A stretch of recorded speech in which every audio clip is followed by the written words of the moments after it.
Now, Kash Patel also posted this. So at the FBI, he says, we've got a renewed mission now at the FBI, a stronger future ahead.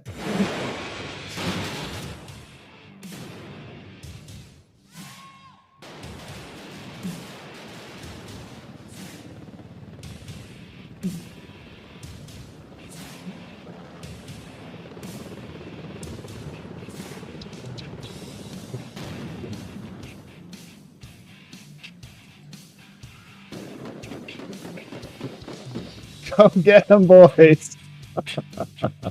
FBI, baby. All right. So, yeah, a little bit of a different tone than the old FBI, that's for sure. Didn't see Chris Wray doing anything like that, but pretty funny. Now, Trump, meanwhile, talking about Iran. So, as Kash is blowing doors off, Trump also talking about Iran. They better not play around here. I hope that Iran, and I've written him a letter saying, I hope you're going to negotiate, because if we have to go in militarily, it's going to be a terrible thing for them. It's going to be a terrible thing. So hopefully that doesn't have to happen. All right, now let's turn our attention to what's cooking with the Democrats, because, man, this is just brutal. The Democrat Party continues to collapse, and it is brutal. We got CNN talking about it. NBC's talking about it. Polls crumbling down. Hakeem Jeffries, meanwhile, is in a total state of delusion. He says, we have Republicans on the run, even though everyone else is saying, no, you don't. You guys look like a joke. So we'll come back to him, and lots of other reactions showing Trump is now at the highest approval rating he's ever had. So one party's crashing, the other is rising. The winning here continues. Here's what CNN told us. Says Democratic Party's favorability drops to a record low. This is in a perfect video to show exactly why this is happening.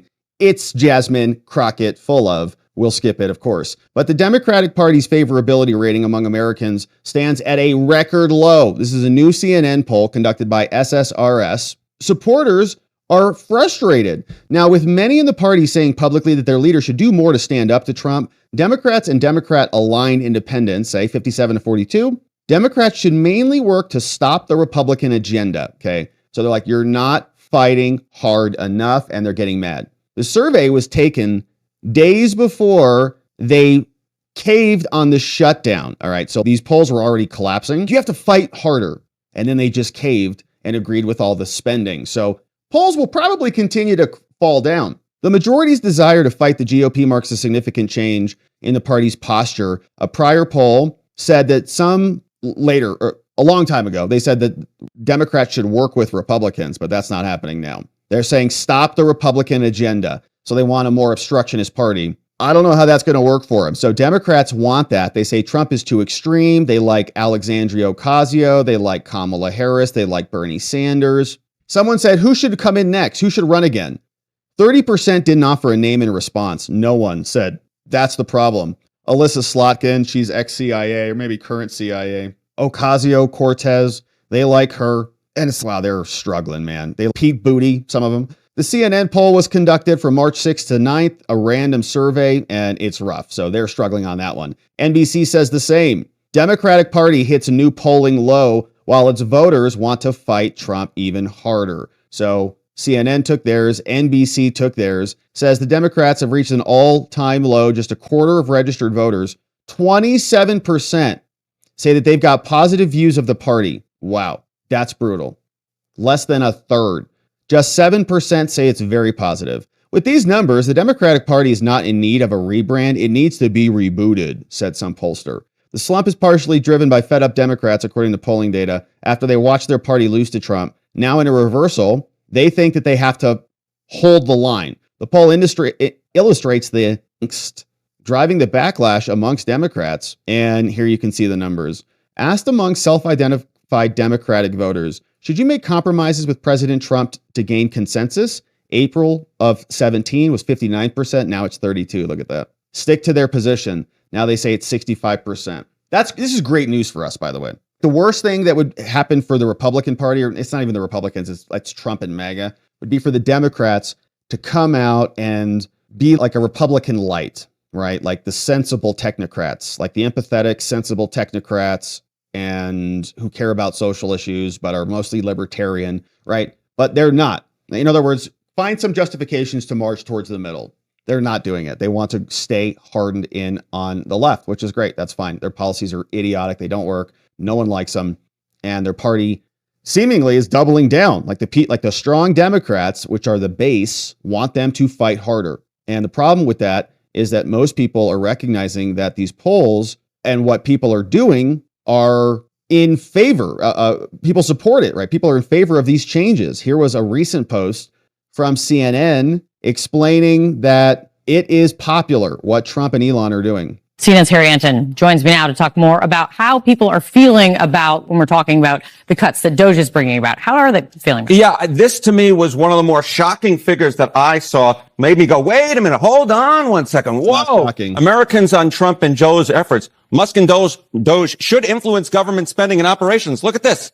54%. The majority say that he and they should. How about approve of Trump trying to cut staff at government agencies? Again, you get a majority here. 51%. So yeah, Elon Musk might not be that popular, but these cuts and the idea of spending cuts, at least within the federal government and cutting at government agencies, that actually has majority support. I was truly surprised by this, Kate, but the numbers are the numbers. There is a view that cuts across Democrat and Republican of people thinking that Washington is too big, bloated federal government, waste, fraud, and abuse. Those are drain the swamp is what people run on over and over again.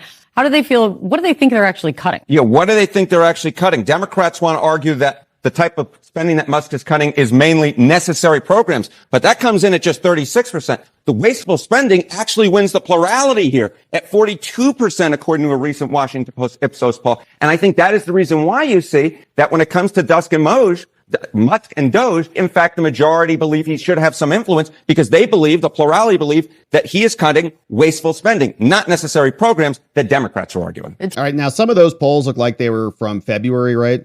February 2025. So don't know if those trends are continuing, but probably I would imagine that they are. I think that the more and more we see on what was really behind the curtain, the more people are disgusted about it. And I also think that there's another benefit that the more time that goes on, the more normalized these cuts feel. The Democrats really benefit by capitalizing upon chaos. They do this regularly. They did this back during COVID, stole an entire election under the guise of when they have a bunch of rapid cuts happening, people go, we're losing everything. You're like, what?